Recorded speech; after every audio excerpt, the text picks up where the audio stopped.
പിന്നെ നമ്മുടെ സിനിമയ്ക്ക് ഇതുവരെ ഒരു പേര് കിട്ടിയില്ലല്ലോ. ഒരു പേരിൽ എന്തിരിക്കുന്നു? അല്ല, പേരിൽ എന്തൊക്കെയോ ഉണ്ട്. പേരില്ലാതെയൊക്കെ ഒരു പടം നമുക്ക് സ്റ്റുഡൻസ് ഉള്ളിൽ നിന്നിട്ടാലോ? അതിന് പകരം വൃത്തിയോട് നിട്ടാ പോരെ. എന്നാ കലാലയ വർണ്ണങ്ങൾ എന്നായാലോ?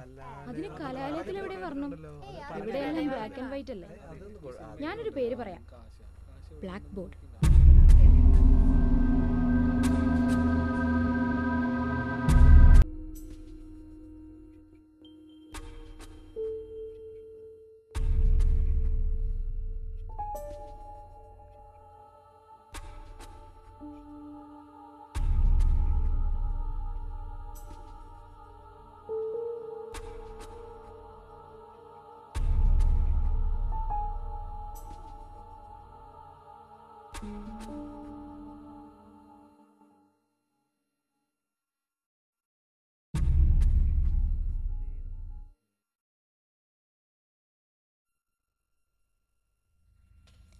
അവരൊക്കെ ക്ലാസ് ശ്രദ്ധിക്കുകയാണ്.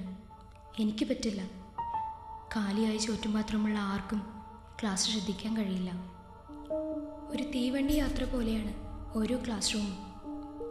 ആരൊക്കെ എന്തൊക്കെ പറഞ്ഞാലും ഒരേ താളത്തിൽ തലയാട്ടും, ഒരേ താളത്തിൽ, ഒരേ ഈണത്തിൽ. ഓരോ ക്ലാസ് കഴിയുമ്പോഴും ഓരോ സ്റ്റേഷൻ. എന്നാൽ ഒടുവിൽ മെഗലൻ്റെ കപ്പൽ യാത്ര പോലെ തുടങ്ങിയെടുത്ത് തന്നെ വീണ്ടും.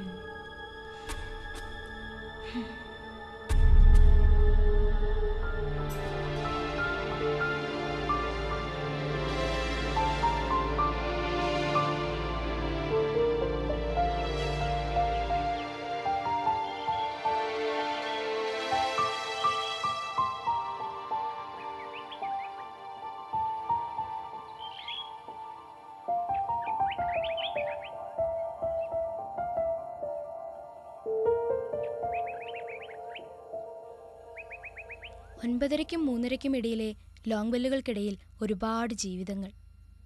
ഫിലോസഫി വിടാം. ഓ, പെൺകുട്ടികളിങ്ങനെ കാല് കയറ്റി വെച്ചിരിക്കാൻ പാടില്ലല്ലോ. ഇതാണ് എൻ്റെ കോളേജ്. പിന്നെ ഞാൻ ഇംഗ്ലീഷ് മീഡിയത്തിൽ പഠിക്കാത്ത, മൊബൈൽ ഫോണില്ലാത്ത, MTയുടെ 4 കെട്ട് വായിക്കാത്ത, ഭരതനാട്യം അറിയാത്ത, കല്ലുവെട്ട് തൊഴിലാളിയായ കുമാരൻ്റെ മകൾ. അങ്ങനെയുള്ള എന്നെ വെച്ചും ഇവിടെ പടം പിടിക്കാൻ ആളുണ്ടായി. നോക്കട്ടെ ഇവരെന്താണ് ചെയ്യുന്നതെന്ന്. ഇങ്ങനെയല്ല 40 പേർ ചേർന്ന് പീഡിപ്പിച്ച പെൺകുട്ടിയാണ് നീ. നീ പൊട്ടിക്കരയണം, അതേ നിനക്ക് വഴിയുള്ളൂ. എടോ ഡയറക്ടറെ, താനിങ്ങ് വാടോ. താൻ ഏത് നാട്ടുകാരനാണോടോ? പീഡിപ്പിക്കപ്പെട്ട പെൺകുട്ടിക്ക് പൊട്ടിക്കരയുക മാത്രമേ വഴിയുള്ളൂ എന്ന് ഏത് പുസ്തകത്തിലാണോ പറഞ്ഞേ? താൻ അങ്ങോട്ടൊന്ന് നോക്ക്. അവരൊക്കെ ഓരോ തരത്തിലും പീഡിപ്പിക്കപ്പെട്ടവരാ. അവരുടെ മനസ്സിൽ എന്താണെന്ന് തനിക്ക് പറയാൻ കഴിയൂ?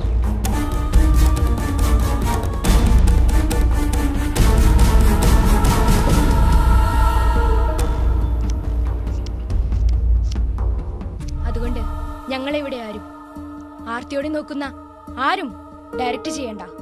വേണമെങ്കിൽ നിങ്ങൾക്ക് ഞങ്ങളുടെ കൂടെ പോരാം. ഞാൻ കാണിച്ചു തരുന്ന കാഴ്ചകൾ നിങ്ങൾക്ക് ഷൂട്ട് ചെയ്യാം.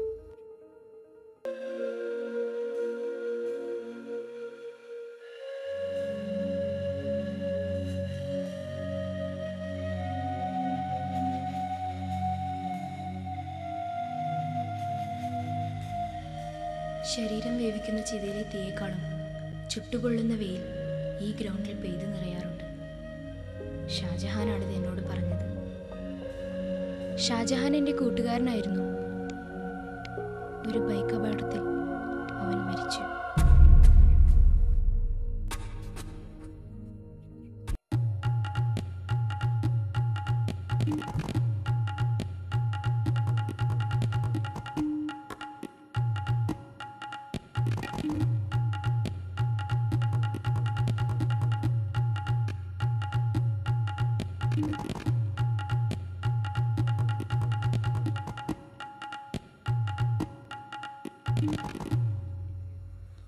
ഇതിൽ സംഗതി വല്ലതുണ്ടോ?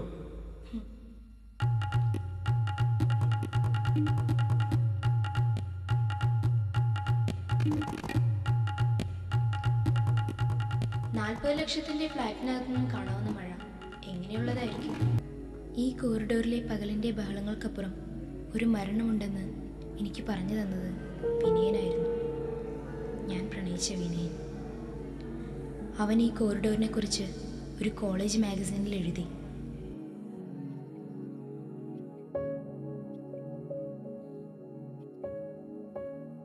മഴ വിതുമ്പി നിൽക്കുന്ന ജൂണിലെ ഒരു വൈകുന്നേരം ക്യാമ്പസിൻ്റെ മരണം ഞാൻ ആദ്യമായി കണ്ടു. ഈ വരാന്തയിലൂടെയുള്ള എൻ്റെ ഏകാന്തതയുടെ ചുവടുവയ്പ്പുകൾ എന്നെ ഒരുപാട് പേടിപ്പിച്ചു.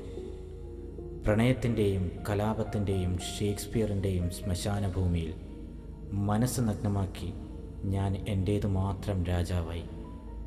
ഇവിടെ ഏതോ ചുവരുകൾക്കുള്ളിൽ ജൂലിയസ് സീസറിൻ്റെ കൊലപാതകം നടക്കുമ്പോൾ ഒരറവുമാടിനെ പോലെ ഞാൻ പതുങ്ങിയിരുന്നു. ഇടയിൽ എവിടെയോ വെച്ചുള്ള കണ്ണോട്ടത്തിനിടയിലാണ് Love in the Time of Cholera എന്ന പുസ്തകം മാറോടണച്ച് പിടിച്ച് നടന്നു പോകുന്ന ആ പെൺകുട്ടിയെ ഞാൻ കണ്ടത്. ആ പെൺകുട്ടി ഞാനായിരുന്നു. ഞങ്ങൾ പ്രണയിച്ചു. പക്ഷേ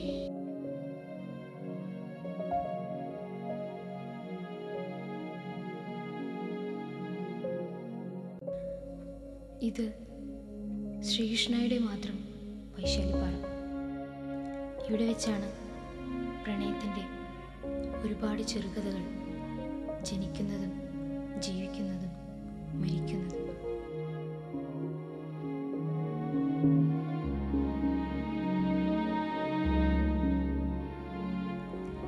കൂടി ജീവിക്കാൻ ഒരു വെളുത്ത നിറമുള്ള അവൻ്റെ ജാതിയിലുള്ള പെൺകുട്ടി തന്നെ വേണമെന്ന് പറഞ്ഞാണ് വിനയൻ എന്നെ ഉപേക്ഷിച്ചത്.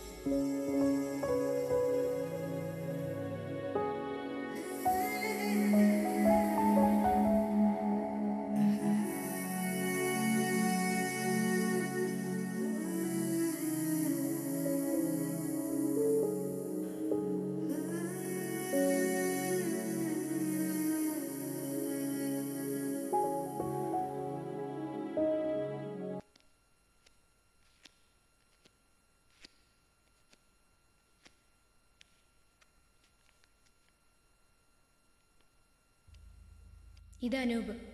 കോളേജിലെല്ലാവരും ബുജി എന്ന് വിളിക്കുന്ന അനൂപ്. നിങ്ങൾക്ക് വേണമെങ്കിൽ ഇയാളെ ഇൻ്റർവ്യൂ ചെയ്യാം. നിങ്ങളുടെ ജീവിതത്തിൽ മറക്കാനാവാത്തൊരു അനുഭവം? ഒരിക്കലൊരു സിനിമയിൽ ചാൻസ് ചോദിച്ച് ഒരു ഡയറക്ടർ അടുത്ത് പോയി. അപ്പം അയാൾ പറയാ, ഈ മേക്കപ്പിനൊക്കെ ഒരു പരിധിയില്ലേ. ഒരു മിനിറ്റ്, ഒന്ന് വരൂ.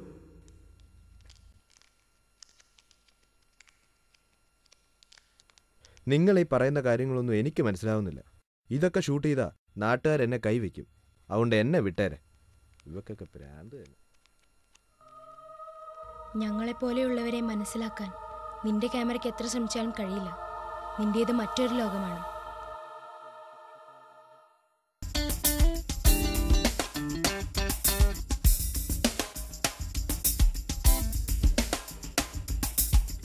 ഒരു മിനിറ്റ്, ഞങ്ങളൊരു ആൽബം ചെയ്യാൻ പോവാണ്. പേര് ക്യാമ്പസ് റോക്സ്.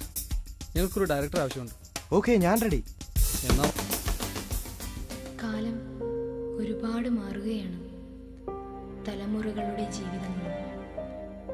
പുതിയ കാലത്തിൽ അവരവരുടെ കരച്ചിലുകൾ അവരവർക്ക് മാത്രം സ്വന്തം.